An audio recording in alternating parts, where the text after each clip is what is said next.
Alright, so usually when people recommend Samsung smartphones, it's either because of the brand value, the secure OS, and sometimes even the camera itself.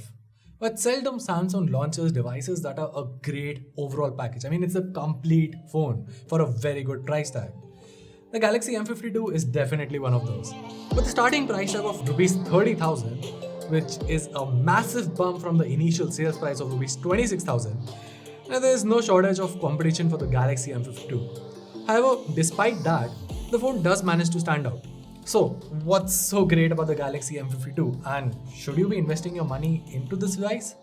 Well, let's find out. This is one from Guiding Tech Reviews or GTR, and you're watching my long-term review of the Samsung Galaxy M52 5G.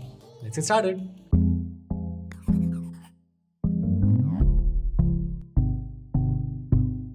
Alright, so kicking things off, let's talk about the design here. The Galaxy M52 has a simple black finish with straight lines on top of it. Now, honestly, I find this to be a very intriguing design. Sure, it's not flashy or anything, but it definitely feels practical. It doesn't attract too many fingerprints and feels pretty good too. Now, up front, we have the 6.7-inch Super AMOLED display, which I will talk about in a bit, but it comes with Corning Gorilla Glass 5 protection. The phone is quite slim at just 7.4 mm, and with a weight of merely 173 grams, the phone feels great to hold in your hand. Now, don't get me wrong, the display is still quite big, so you can't really use it always with one hand. But the point is that when you have to, the phone definitely feels lightweight and ergonomic, which is good. But on the whole, yeah, the Galaxy M52 has a design that's not super flashy or anything, but it's just way too practical. It's lightweight, easy to hold, and yeah, you just have a good feel while holding it. One thing that I want to mention is this click sound. I'm just playing it into front of the mic.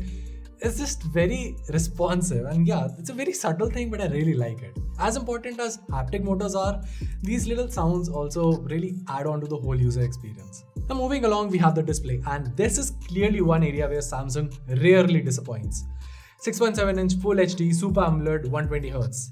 About what you would expect in this price segment, and Samsung definitely delivers. The panel here is clearly the best in class. And while the touch sampling rate might not be as great as something like the Realme GT Neo2, the panel is still great for day-to-day usage. The colors are vibrant, and the panel can get quite bright too, so outdoor legibility isn't going to be an issue. Now, one thing to note here is that despite having an AMOLED panel, the phone comes with a side-mounted fingerprint scanner and not an in-display one. Personally, I don't mind that, considering I am not a big fan of in-display tech anyway, and I prefer this position. But yeah, I'll let you guys be the judge on whether it's a pro or a con. Next up, we have the cameras, and that's one area where Samsung has worked very hard in recent years. In fact, I dare say that the Galaxy M52 has one of the best cameras for a phone priced around Rs 30,000. The colors here are vibrant and poppy. Sure, there's a tint of saturation here, but it happens in a much more controlled and refined manner so as to make the shot look appealing. The HDR performance is top-notch and actually outshines most of its competition. Even the selfie camera here is pretty good, which again is a plus, since most of the competing phones just soften up the face, while the M52 does a great job of retaining the details and structure of the face, while also featuring a pretty good portrait mode. Even for videos, the M52 manages to produce some stunning footage, complete with HDR and rich details, which is really good. Now, moving along, the Galaxy M52 comes with One UI 3.1 based on Android 11, and that is easily one of the strongest points of the device. In a market full of ad-supported and insecure custom skins, Samsung's One UI definitely shines. Now, don't get me wrong, I'm not saying that there are zero ads on Samsung devices, but the frequency of those ads and the kind of content that comes up on those ads is very low. So yeah, it's still very, very tolerable, and all the bloatware that the phone comes with is easily uninstallable too. And the OS also comes with knock security and Alt-Z, which are big pluses in securing your digital life. Also, One UI is perfect for one-handed usage.